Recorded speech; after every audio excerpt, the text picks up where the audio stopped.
हरियाणा में चुनावी शोर थम चुका है। 25 मई को 10 लोकसभा सीटों पर वोटिंग हुई।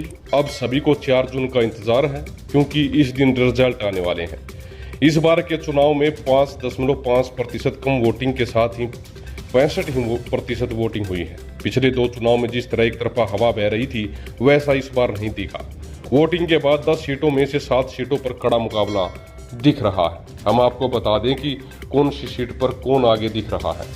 बात करें अम्बाला की बात करें तो यहाँ के ज्यादातर ग्रामीण क्षेत्रों में बड़ी वोटिंग ने भाजपा की चिंताएं बढ़ा दी हैं। शडोरा, मुलाना, जगाधरी व नारायणगढ़ में वोटिंग प्रतिशत 70 के पार हुआ है। इनमें जगाधरी में सिर्फ बीजेपी विधायक है, अन्य 2 विधानसभाओं में कांग्रेस के एमएलए हैं। इसके साथ ही भाजपा के लिए चिंता की बात यह है कि पंजाब से सटे ग्रामीण हलकों में भी वोटिंग प्रतिशत शहरों के मुकाबले ज्यादा रहा है। किसानों के लिहाज से अम्बाला सीट पहले ही सेंसिटिव रही है। इस बार चुनाव प्रचार के दौरान कई बार भाजपा कैंडिडेट के साथ ही उनकी पार्टी के बड़े चेहरों को किसानों के विरोध का सामना करना पड़ा। अम्बाला में 66% वोटिंग हुई। 2019 के मुकाबले यह 4.19% की गिरावट हुई है। यहाँ पर वरुण मुलाना कांग्रेस कैंडिडेट है, उनका पलड़ा भारी दिख रहा है। कुरुक्षेत्र की बात करें तो कुरुक्षेत्र सीट पर कड़े मुकाबले में भाजपा कैंडिडेट नवीन जिंदल फंस गए हैं। इस सीट पर 66.20% वोटिंग हुई है। यह 2019 के मुकाबले 8.08% कम है। जिंदल के खिलाफ इंडिया गठबंधन में आपके पूर्व प्रदेश अध्यक्ष डॉक्टर सुशील गुप्ता का मैदान में उतारा गया था। गुप्ता को आपके साथ ही कांग्रेस के बड़े नेताओं पूर्व सीएम भूपेंद्र हुड्डा, रणदीप सुरजेवाला और किरण चौधरी का साथ मिला। इसके अलावा इनेलो के अभय सिंह चौटाला और उनके समर्थन में किसान नेता गुरनाम सिंह चडोनी ने मुकाबले को और रोचक बना दिया है। लाडवा, शाहबाद और रादौर में वोटिंग का प्रतिशत भी अन्य के मुकाबले ज्यादा रहा। यहाँ सभी कांग्रेस के विधायक हैं। हम आपको ये भी बता देते हैं कि यहाँ पर कहीं न कहीं अभय सिंह चौटाला बीजेपी का और सुशील गुप्ता का समीकरण बिगाड़ सकते हैं। हिसार सीट की बात करें तो इस बार शुरू से मुकाबला आमने सामने का था, लेकिन जैसे जैसे वोटिंग डेट नजदीक आते गई कांग्रेस के जेपी अलग थलग तो पड़ गए थे, लेकिन उनके प्रचार में किसी बड़े नेता का साथ नहीं मिल पाना, ये भी उनका खामियाजा भुगतना पड़ सकता है। इसके साथ ही इंडियन नेशनल लोकदल जननायक जनता पार्टी जितनी वोट हासिल करेगी, इससे कांग्रेस का नुकसान पहुंचेगा। हालांकि चुनाव प्रचार के आखिरी दिन INLD उम्मीदवार सुनैना चौटाला की भाजपा नेता कुलदीप बिश्नोई के आवास पर मुलाकात ने समीकरण में बदलाव कर दिए। इस बार कम मतदान हुआ है। सियासी जानकारों का कहना है कि सीट का परिणाम सीधे तौर पर नारनौल, ऊंचाणा, कुलाणा के मतदाताओं पर निर्भर है। इस बार करीब 64% मतदान हुआ। 2019 में 72.4% मतदान हुआ है। अगर नारनौल, ऊंचाणा, कुलाणा मतदाता कैंडिडेट की जीत दर्ज करवाने में सफल होते हैं तो जयप्रकाश जेपी की जीत सुनिश्चित हो सकती है।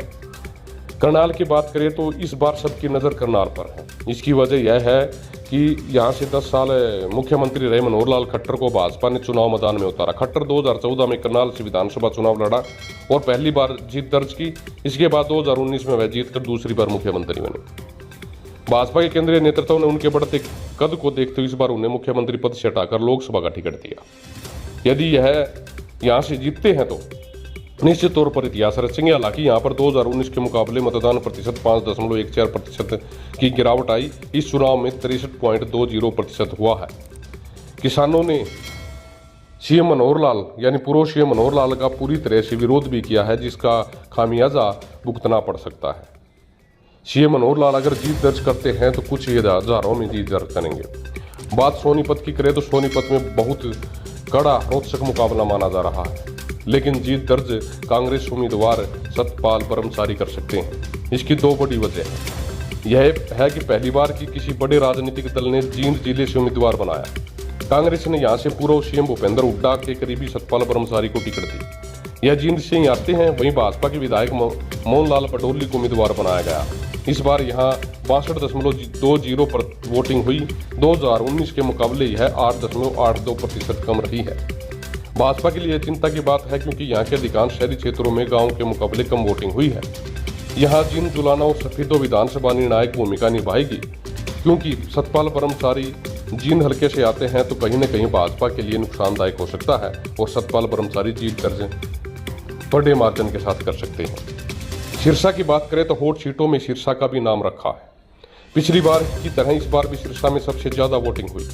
यहाँ 69% वोटिंग हुई। हालांकि 2019 के मुकाबले 6.98% की गिरावट देखी गई।